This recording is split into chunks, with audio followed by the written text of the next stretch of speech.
Hello and welcome to the Stormont Sources podcast, where we take you inside politics at Stormont and inside policymaking for Northern Ireland.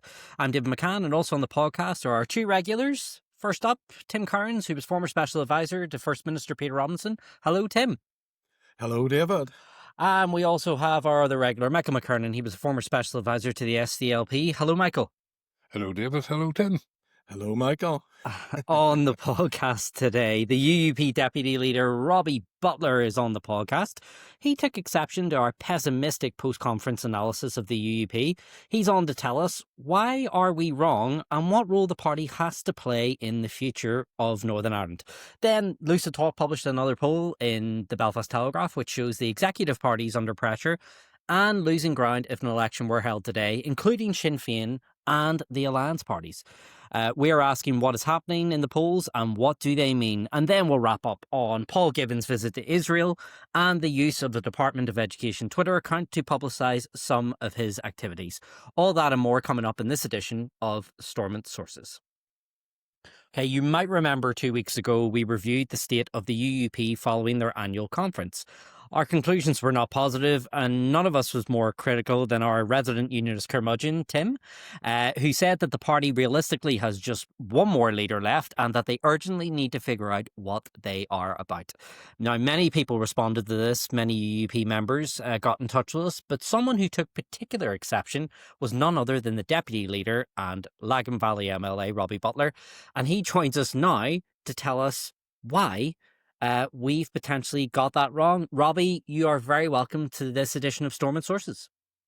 Hi, David, Tim, and Michael. Just to set the scene, I watched a little bit of maybe one of your most recent Stormont Sources, and glad to see David and Tim are still speaking. Michael, they were at it like you would set up two unionist parties having a debate. So it's good to see you are still on the same Robbie, I know Tim cut his teeth tearing lumps out of the Ulster Unionist Party for back in the Good Friday Agreement. So whenever he tries to co-opt that agreement for his arguments today, you know, it just kind of triggers me.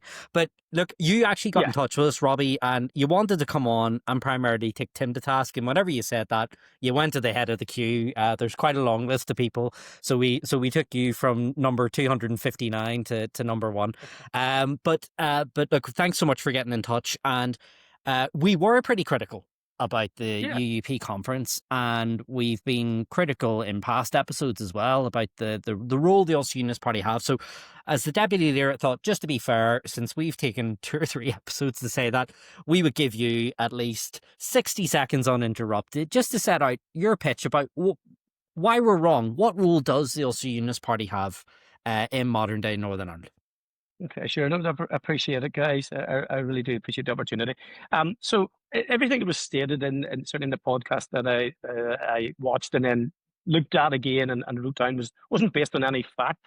I mean, if you look at any of the more recent election results over this past 10 years, for instance, whilst it's inarguable that we're not where we'd want to be and we're not where we once were, we don't fluctuate as much as the other parties. So, for instance, if you look at the last 2 general elections in terms of our figures went up slightly. You had parties like the DUP who lost 70,000 votes. 70,000! You know, some parties can't muster 70,000 votes. The DUP lost 70,000 votes. We went up by a couple of thousand votes.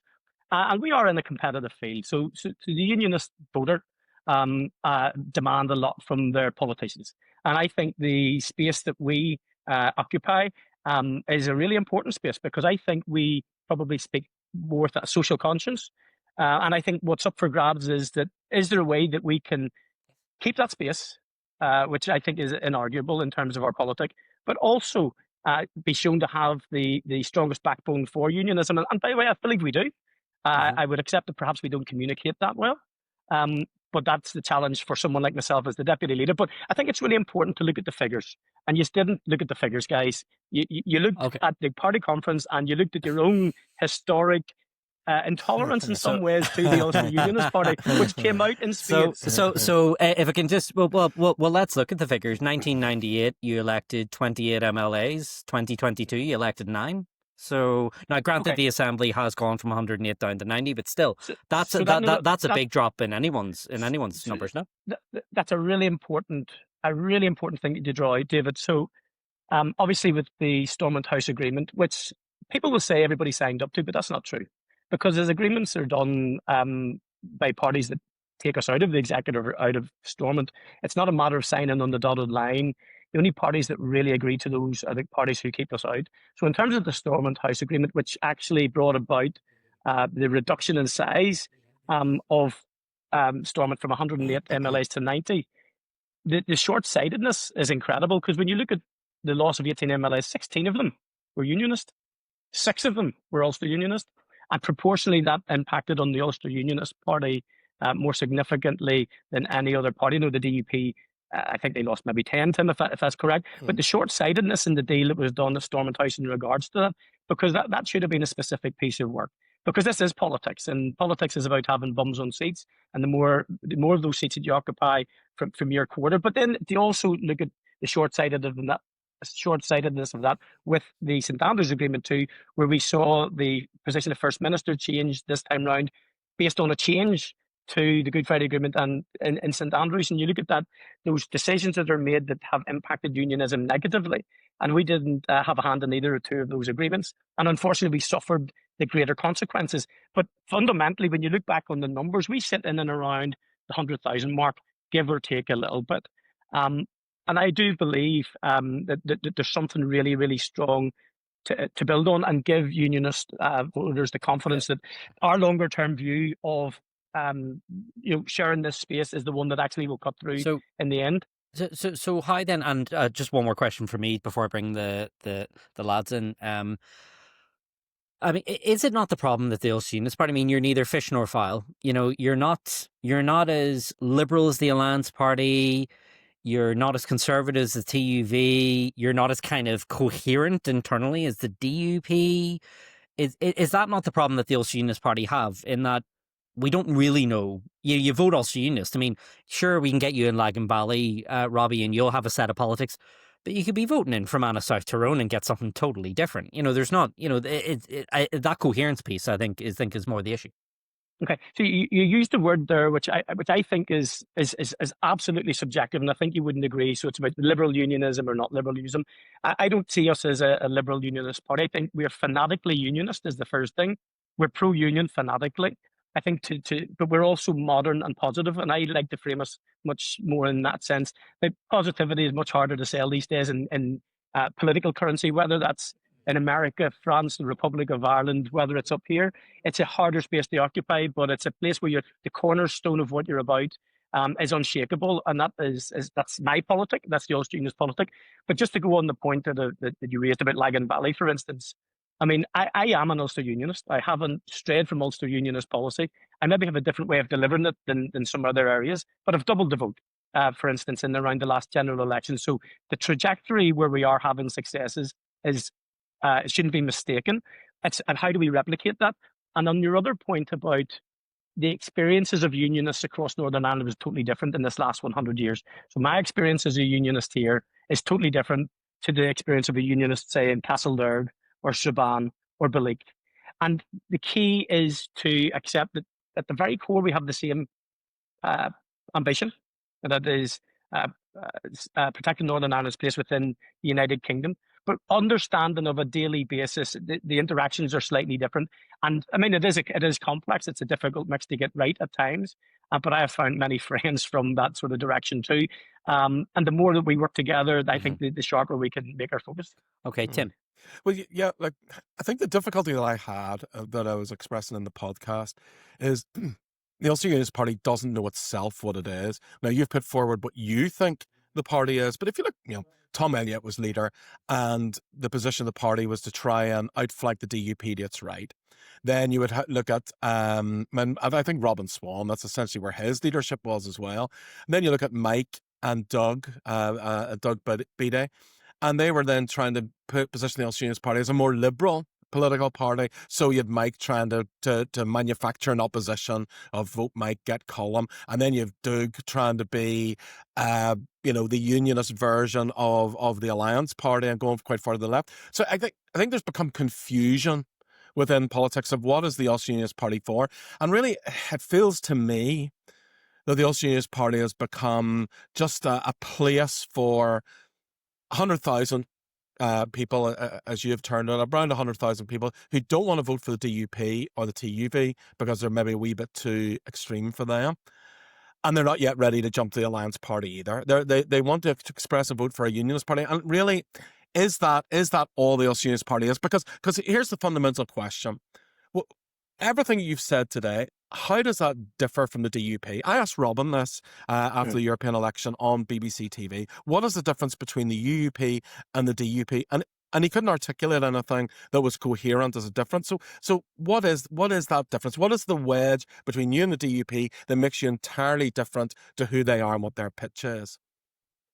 I think there's a number of things, Tim, that have been borne out in terms of particularly votes in and around motions and stuff in Stormont. Now, I know a lot of people don't watch the Stormont debates because they can be like, like watching paint dry on a wall sometimes. But some of those motions, even if they're non-binding, are really important. And I think from our perspective, and you can see it on the motions when you go down the I lobby and the no lobby, we are much more socially conscious. It's not up for debate. It's not strange to see us in different lobbies from the DUP and TUV, except on issues that pertain to Northern Ireland's place within the United Kingdom, issues in and around the Windsor Framework and those type of things. And it's okay to share ambition with other parties in specific issues. That's not up for debate, and neither should it be. I think where we have possibly struggled in the past is to have that cohesive short message, if you like, which projects strength. And I think that's something that we certainly have been looking at and need to do. But if you listen to a debate in the chamber, we will speak about the subject that's at hand. We don't see the political gain to be minimising the opposition at times. So that's sometimes very hard to communicate out. But the figures speak for themselves. We are stable.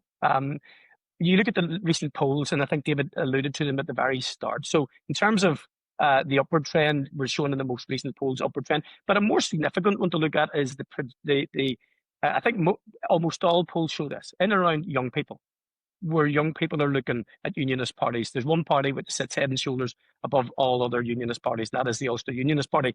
I'm going to take particular pleasure in this because I've been the children and young people spokesperson for a number of years. And young people from every background, guys, not just unionist young people, but nationalist young people, are children from any of those backgrounds. And let's not pigeonhole them at this stage because I don't want to contradict myself.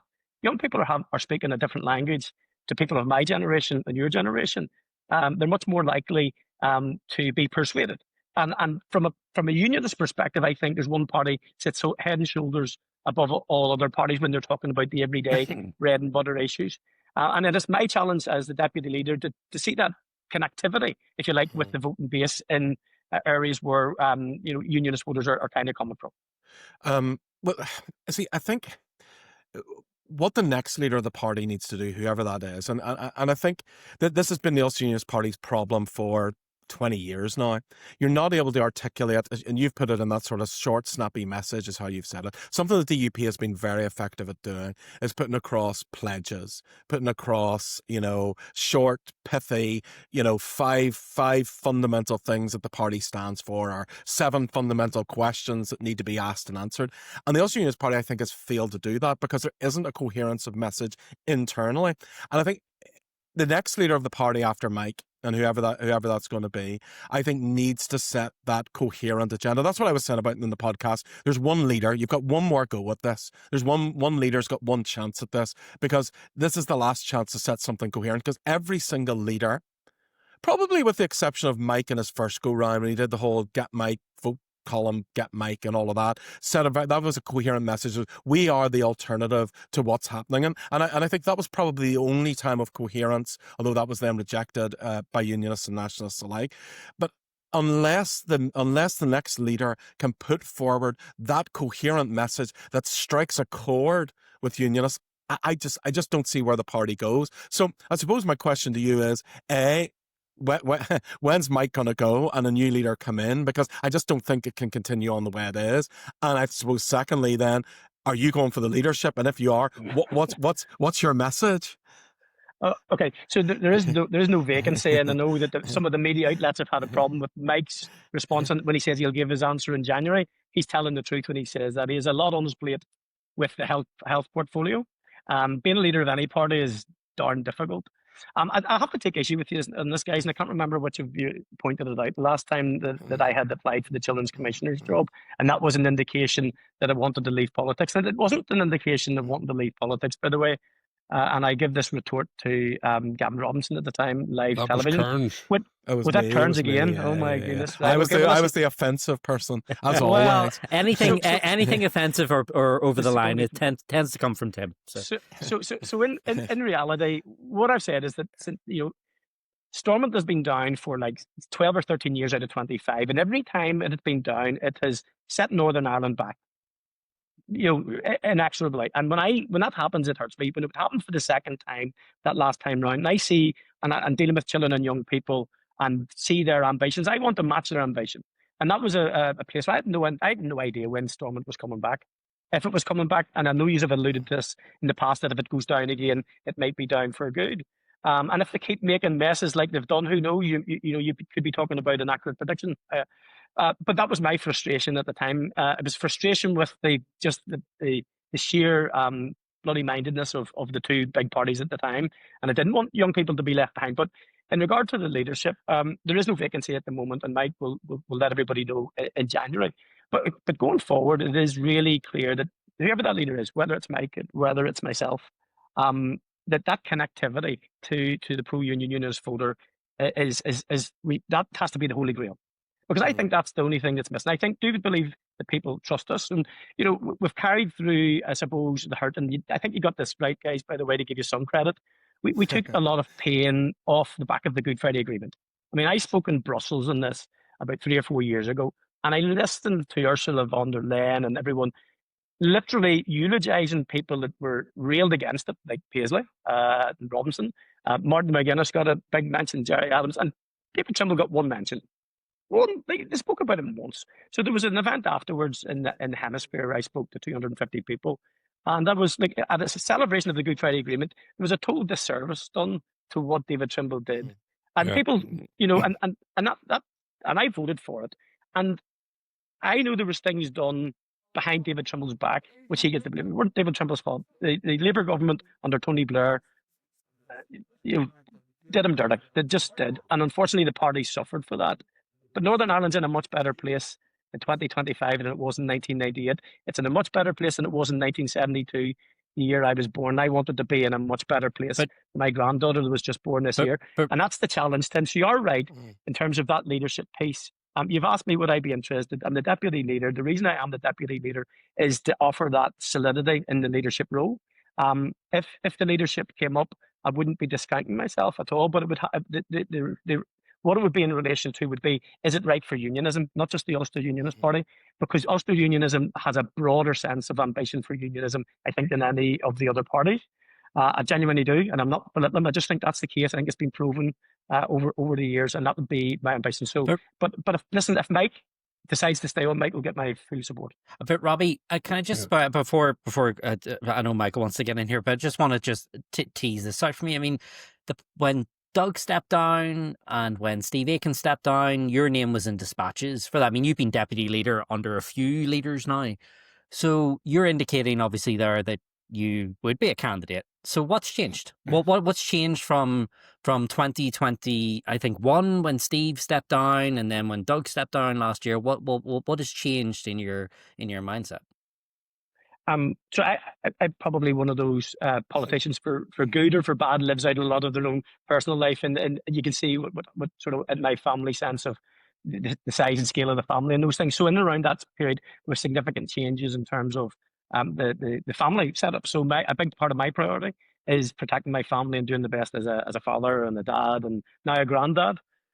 So if I'm going to be the leader of something, right, I'm not going to do it. I genuinely wouldn't be leader of anything if I couldn't make a difference, make a change, and believe that my ambition could be matched by whatever that would be. That goes back to my days in the fire service or the prison service or wherever. I'm not a robot. I don't pay lip service. So if at the time I think that I can make that positive difference, I would do it. What I would say at those times, perhaps when Doug became leader in particular, I absolutely was thinking about it, but the analysis was at the time what was required to be given. Doug was in a much better position to do that. And so I don't have that personal ambition to wear the label of leader of. I genuinely don't. But If it's going to be about making a difference, then that's the space. But for clarity, if Mike Nesbitt hands in his resignation in January, we can expect to see Robbie Butler as a candidate for the leader of the Ulster Unionist Party.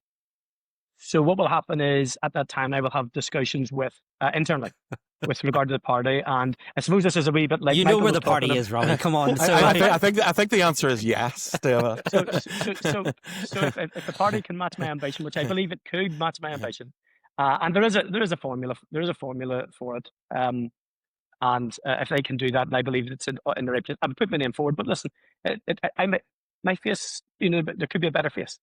But what is your pitch for votes then? So what's the Robbie Butler pitch to the Unionist electorate to say it's going to be different under me, and this is how it's going to play out under my leadership? What is your pitch to the Unionist people?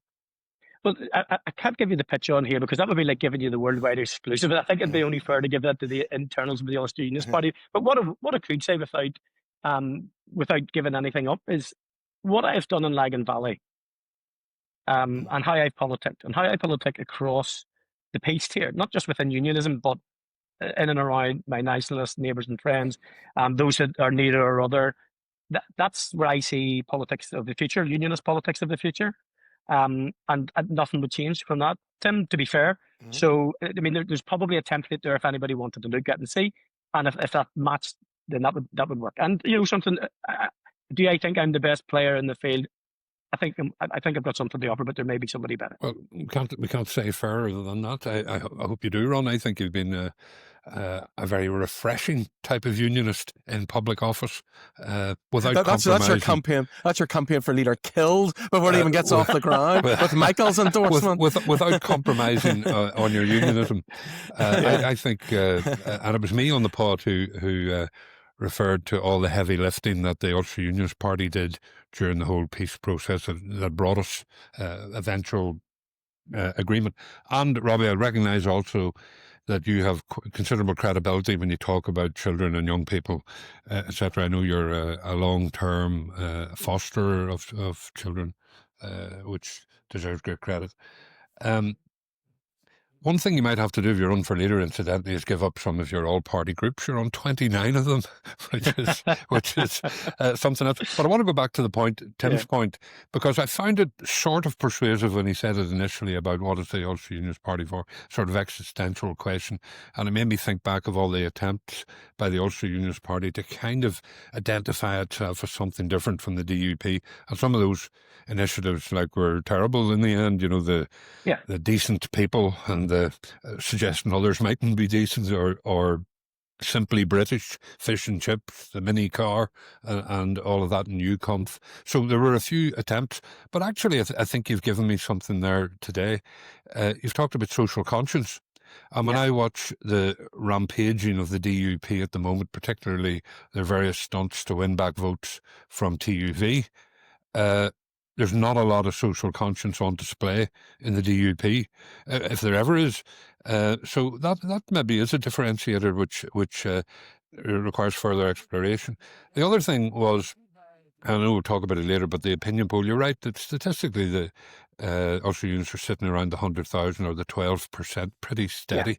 Yeah. And Tim says, well, they're the people who don't want to vote DUP, but you could kind of spin the question around the other way. Why in 25 years can the DUP not attract these people? What is the DUP doing wrong that it's fighting for TUV votes to get them back, but can't get Ulster Unionist votes? So I think that's one you can maybe throw back. I have a couple of questions for you, but just I don't get the chance to get in that often, so I'll ask them now. You're the DAERA spokesman. Yes. Why are you lining up with the farmers' lobby on Lough Neagh?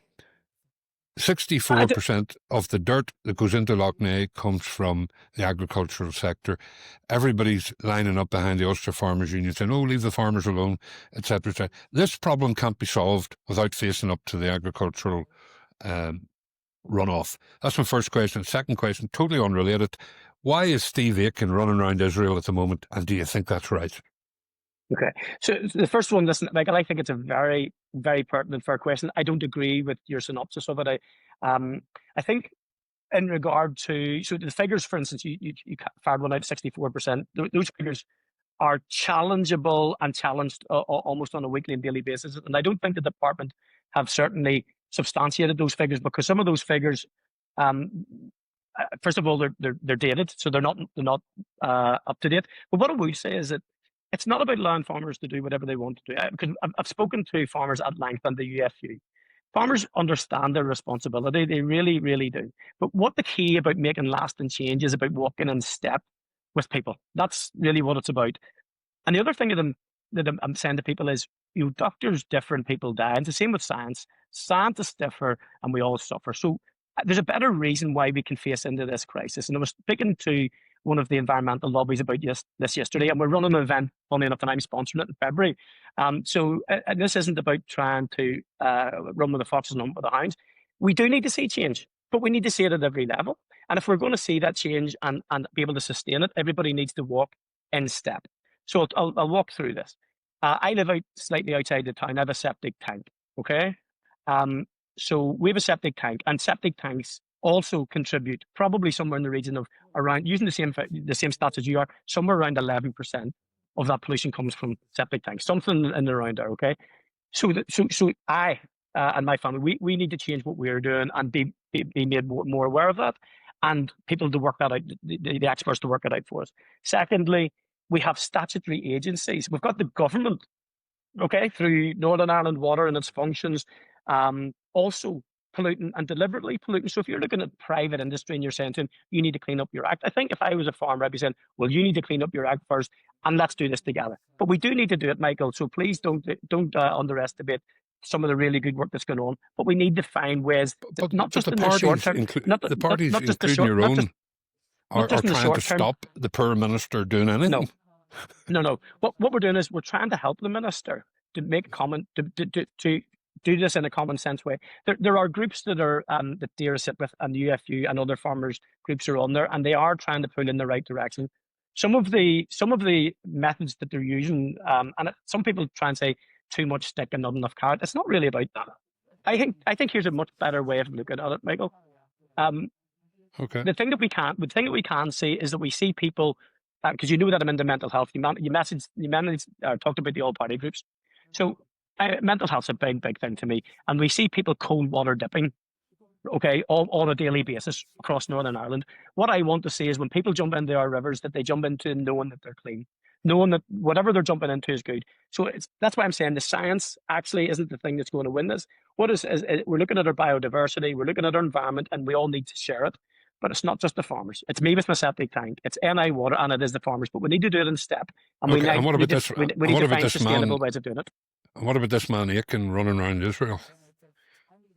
I think the Israel trip for all the politicians out there was an individual choice for them. When you look at the would you have gone? Would you have gone? I was invited and I didn't go. I chose not to go. Why didn't you go? Why did you choose not to go? Well, for two reasons. One, family, I wouldn't have the time.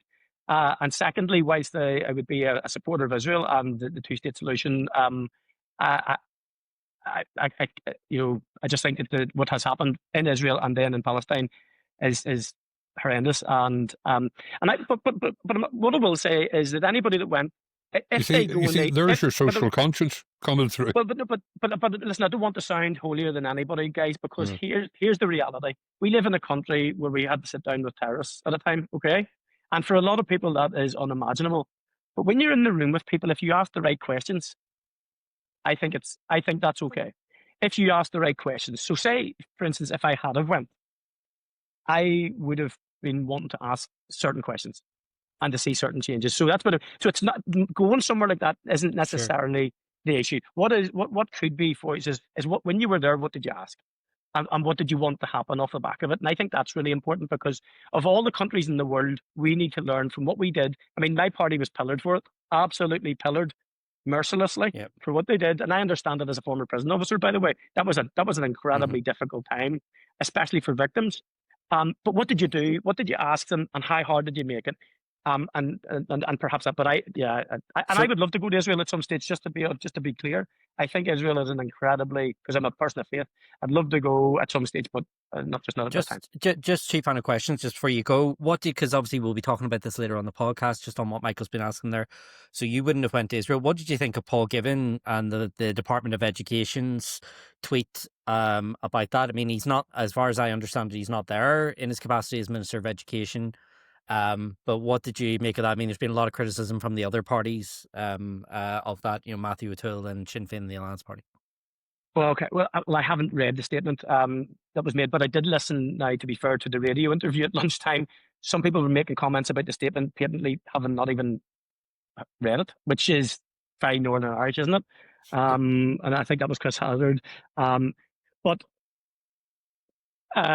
listen, and I suppose that goes to my point. If you go somewhere, what is it you're there to ask? And if you ask a pertinent, reasonable question, well, maybe there's something in that.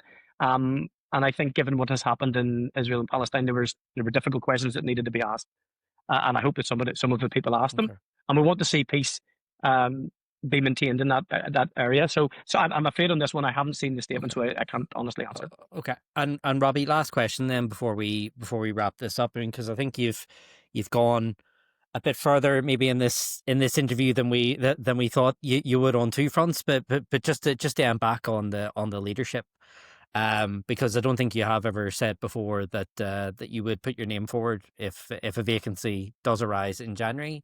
So, sorry, that wasn't about that's in the future. I'm not anticipating it, Mike. So Mike hasn't indicated if Mike does, and it'll be Mike's decision. And if Mike does, only if he does. If he does, I think we can be pretty sure from what he said. I think we can be pretty sure. It'd be more of a shock if he stayed. It'd be more of a shock, and if that conference was anything to go by, wouldn't shock me. He is on the way.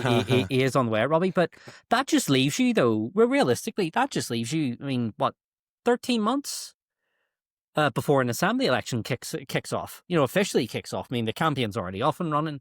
So I'm just wondering, what will we get from a potential? What way would you run that campaign? Because obviously you're someone who's very positive, right? You give a very positive demeanor, but campaigns can be very cut and thrust. And if we've seen some of the negativity already, goodness knows what that's going to be like a year from now.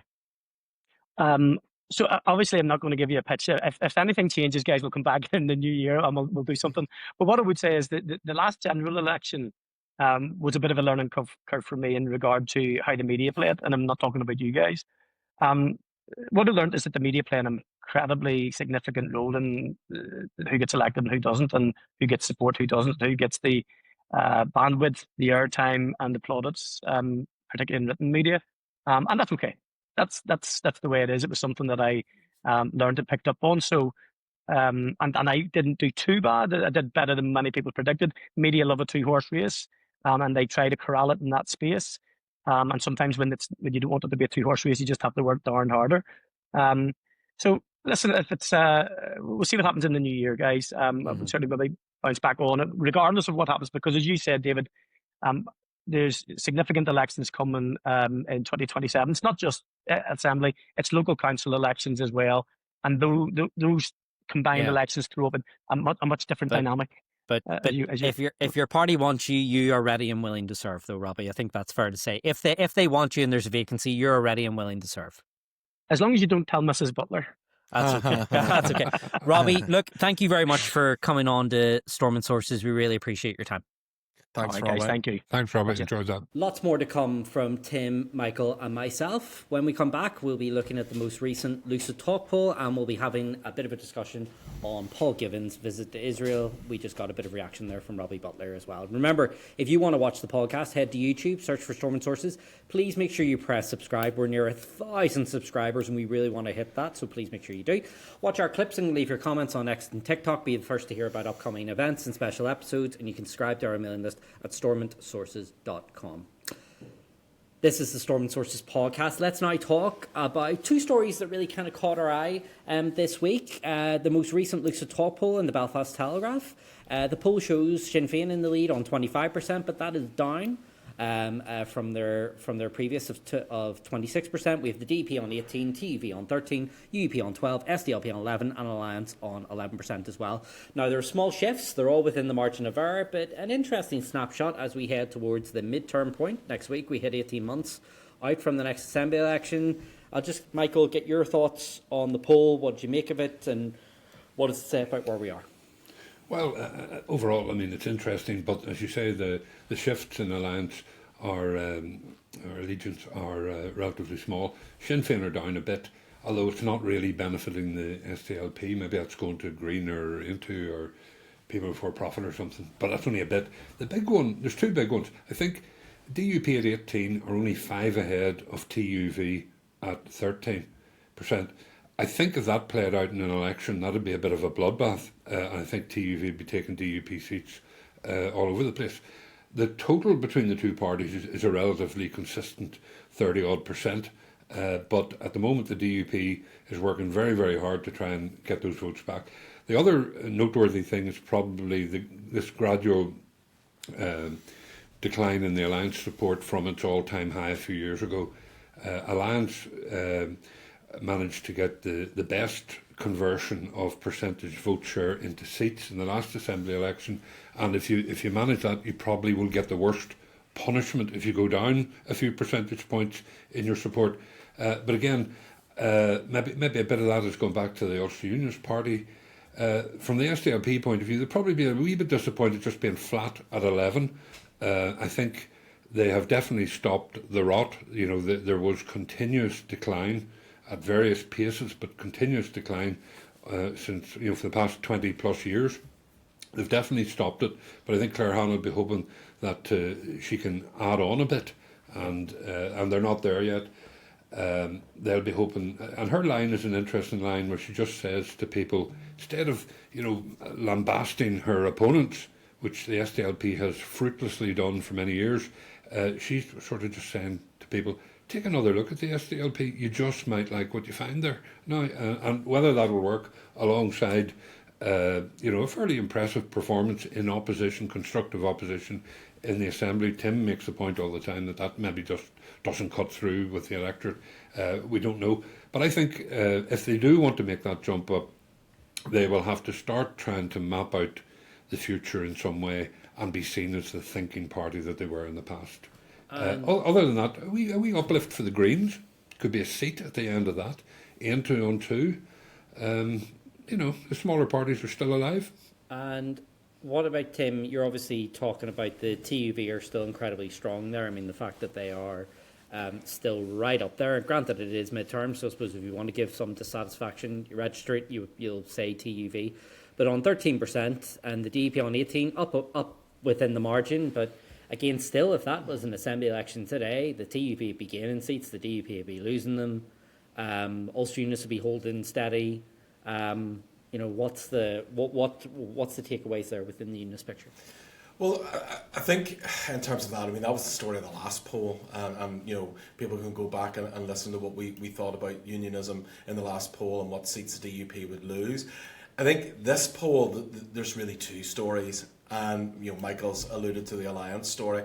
Alliance are under pressure. We've talked about this for the last month. They're under pressure from the SDLP. They're under pressure from Unionism. They are under pressure, and they don't know how to deal with it. And it's pretty clear they don't know how to deal with it. They are being very spiky about it. Naomi Long is no longer the vote-getting force that she was. I think Alliance are suffering from over-promising when the Assembly was suspended and then not being able to deliver on that. I also think the Alliance Party are struggling amongst Unionists because of the stance on Irish language over the last number of months. That does not play well with moderate Unionists, and I think, you know, Alliance will see that that dissatisfaction growing. But on the Unionist side of things, I actually think the more interesting thing in this poll is the party who weren't actually polled, but people were asked, would they support them? And that, of course, is Reform UK. And Reform UK, in this poll, I would be very concerned if I was TUV or DUP, because in this poll, there is about 10% of the electorate almost all TUV and DUP voters who have said they will definitely vote for reform if reform were to stand. That would deliver reform. That 10% of the electorate would deliver reform seats in the Northern Ireland Assembly. Bring back David McCann. Well, country needs you. They would have seats, if this polling is right, they'd have seats in Holyrood, in the Synod, at Westminster, and in Stormont as well. They would be the only truly national party that there is. Now, where are those seats coming from? We can see they're coming from Unionists. So I don't know what links the parties have in with Nigel Farage. I mean, clearly the DUP have some links because Nigel Farage was endorsing their candidates whilst doing an official pact with the TUV. I don't know where Jim Allister stands on that. Are they throwing their lot in with Advance UK? Yeah. They have said they're going to stand in the Northern Ireland Assembly election as well. I would imagine it's going to be a lot better for the TUV to do a deal with Advance UK and Ben Habib rather than allow them to stand in the election. Look, this is going to be a very crowded field for Unionism if Reform and Advance stand. And it's very clear from this polling, and it'll be interesting to see if the Belfast Telegraph include Reform UK in the next polling, and I think they should, because I think it would be very interesting to see that Reform are going to win seats if this underlying data that we've got from this poll is right. Could the DUP leak candidates to Reform? Reform have to find candidates if they're going to run. Where would they get them? Well, look, could the DUP do some formal pact with Reform? I think that's something to look at, and certainly if they could do something with them in and around Westminster as they grow there. I don't know. Would that be popular for the DUP? Would that turn as many people on as it turns off? Whatever way they go here, it's going to be a risky strategy. But one thing is for sure, if Reform stand, if these numbers are right, Reform are winning seats, and those are going to be Unionist seats. Well, we'll keep an eye on that. I mean, UKIP didn't really make inroads in here in 2016. But I think this is different, well. David. This is different because it's a Nigel Farage figure. It was a Nigel Farage vehicle. What's the difference? But UKIP weren't making inroads in Scotland. They're making some inroads in Wales. Of course, they were the official opposition in Wales, so they made inroads in Wales, but they didn't in Scotland, and they didn't in Westminster, and they didn't at Stormont. So I think UKIP. It was a different political climate. Okay. Well, interest remains to be seen. We still have 18 months to go until this. So there's a lot of permutations about that. The other wee point about the decline in the Alliance Party, maybe with this upsurge of political dialogue there's been about reunification of Ireland and border poll and all the rest of that, it's dominated the political discourse. Maybe they're getting a hit for not coming off the fence. And the DUP coming at them hard, putting them in the same patch as Sinn Féin all the time, and maybe there's a frustration among some of their people that they're ducking that big issue. Well, it probably just shows how daft some unionists are, given the fact that Nigel Farage has said openly he has no problem with Irish unification. So I don't know if you're a unionist why you vote for reform. Farage does have a problem, but Farage is a guy that can change his mind on a pin, and if he could see seats in Northern Ireland and they were unionist seats, it'll become a big unionist. I can assure you.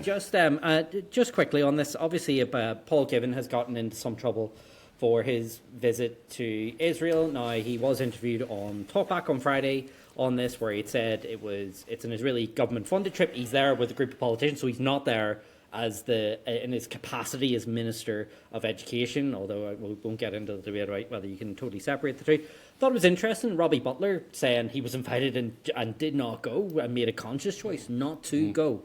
And Michael, fair play to you for asking the question.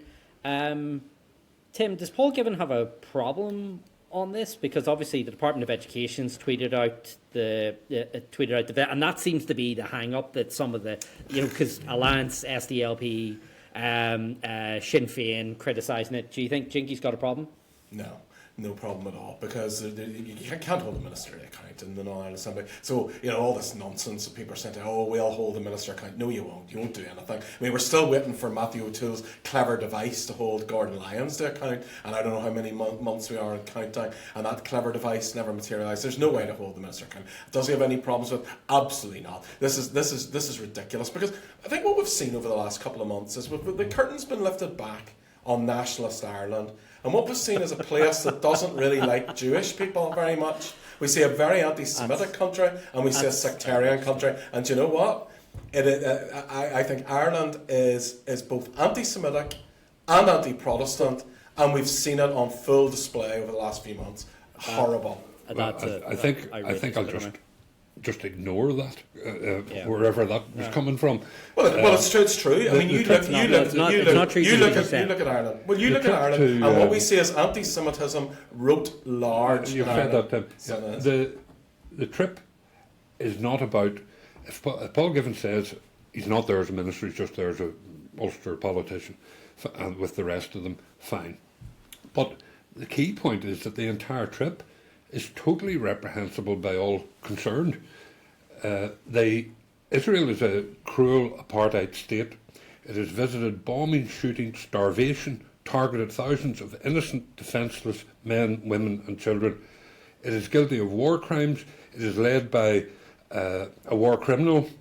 It has been condemned by the United Nations in terms of genocide. It is an appalling administration to be lending support to by any public representative from this part of the world, from Western Europe. And I think the whole thing is an absolute disgrace, and they should be ashamed of themselves for going there, giving propaganda advantages and taking around all Israel's propaganda showpieces like their little elite school that we're going to get best practice from. It's an absolute outrage and a disgrace. And if Given's not going there as a minister, he shouldn't be using his departmental infrastructure to publicise himself. But that's not the big point. The big point is the visit itself is a bloody disgrace. Okay. Well, look, I think setting that to one side, in terms of whether you should go on the visit or not, I think it's entirely appropriate for the education minister to go to other parts of the world, see schools. This is a school that's integrated, where there's Jewish kids, Muslim kids, Christian kids, all educated together. He's not there as education minister, though, Jim. But you know, he can chew gum and walk at the same time, David. He can go to a school as education minister, and he can do whatever he's doing with the Israeli government. The school is just a setup. They run an apartheid state, so they've got this lovely little school with clever little rich kids who happen to be a wee bit more diverse than the normal population, and they show everybody this one little school. Aren't we wonderful? We're bringing people together and all the rest. The same guy who wants to have people educated separately in Northern Ireland is crowing about this wee school in Israel that brings people together from different backgrounds. Well, it's ridiculous. He's a propagandist for the Israeli state, and it's ridiculous. Views flip, and integrated education in Israel is just a small little school, but it's the thing for Northern Ireland. That best practice thing is just the final insult. And whether they paid for it or not is neither here nor there. It's blood money.